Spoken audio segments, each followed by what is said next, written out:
मी doctor प्रसाद विजयकुमार जोशी. मी अस्थिरोग तज्ज्ञ म्हणून फलटण येथे जोशी हॉस्पिटलमध्ये गेले 23 वर्ष कार्यरत आहे.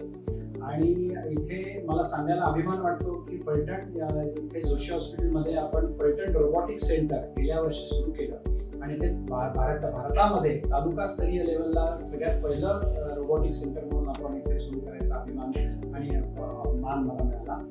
आतापर्यंत रोबोटिकमध्ये आपण 250 रोबोटिक्स नी सर्जरीज इथे गेल्या वर्षात केलेल्या आहेत. आता सध्या आयुर्मान वाढत आहे, त्याबरोबर कोरोनानंतर येणारे आजारही वाढत आहेत आणि अशा वाढणाऱ्या आजारांमध्ये आपल्याला आम्हाला अस्थिरोग तज्ज्ञ म्हणून जो आजार भेडसावतोय किंवा पेशंटमध्ये सध्या दिसतोय तो म्हणजे हाडांचा ठिसूळपणा.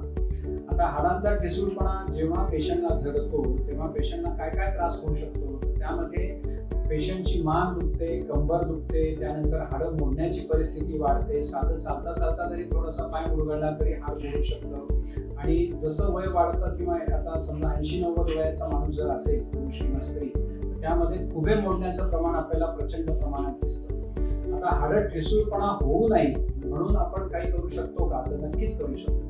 त्यामध्ये पोस्ट मेनोपॉझल म्हणजे जेव्हा पाळी बंद होते पुरुष आणि स्त्रियांमध्ये, त्यावेळी मात्र त्याचा ऑस्टिओपोरोसिसमध्ये रूपांतर खूप जास्त प्रमाणात होतं. कारण जे हॉर्मोन्स स्त्रियांमध्ये सिक्रेट होत असतात पाळी चालू असताना ते बंद झाल्यामुळे हाडातलं कॅल्शियम बऱ्याच अंशी पटापटा निघून जातं. आता याला 3 त्रिसूत्री असं मी म्हणेन की ज्याच्यामध्ये आपण हाडं ठिसूळपणा प्रिव्हेन्शन म्हणून करू शकतो. सगळ्यात महत्त्वाचं म्हणजे योग्य आहार.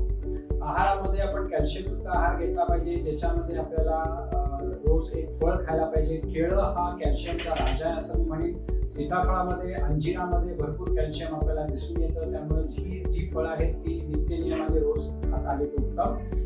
त्यानंतर नाचणीचं सत्व आणि रागी किंवा खारीक खजूर हे जर आपण आपल्या आहारात रोज सेवन केले त्यांनी कॅल्शियम चांगलं वाढतं. पालेभाज्यांमध्ये मेथी आणि पालक हे 2 असे आहेत की ज्याच्यामध्ये भरपूर कॅल्शियम असतं. दूध ज्यांना आवडतं त्यांनी देशी गाईचं जर गवळ्याचं दूध मिळत असेल तर ते रोज एक पाव लिटर दूध प्यायला हरकत नाही, त्यांनी पण भरपूर कॅल्शियम मिळतं. त्रिसूत्रीमध्ये दुसरं सूत्र जे आहे ते म्हणजे योग्य विहार. तर विहार या अर्थी असं मी वापरतो की योग्य व्यायाम आणि नित्यनियमाने काहीतरी शरीराची मशागत. कारण तुम्ही व्यायाम हा आयुष्यभर करणं गरजेचं आहे. जसं आपण 2 वेळा जेवतो, आपण विचारतो का की किती दिवस जेवू, तसं आपण व्यायाम हा नित्यनियमाने रोज आपल्या शरीरासाठी हा करायला पाहिजे. जसं आपण एखादा मोबाईल रोज चार्ज करतो कारण तो डिस्चार्ज होतो, तसं आपलं शरीर हे रोज चार्ज करण्यासाठी व्यायाम अत्यावश्यक आहे. तरी माझं असं सांगणं आहे की अर्धा ते 1 तास आपण व्यायाम करा.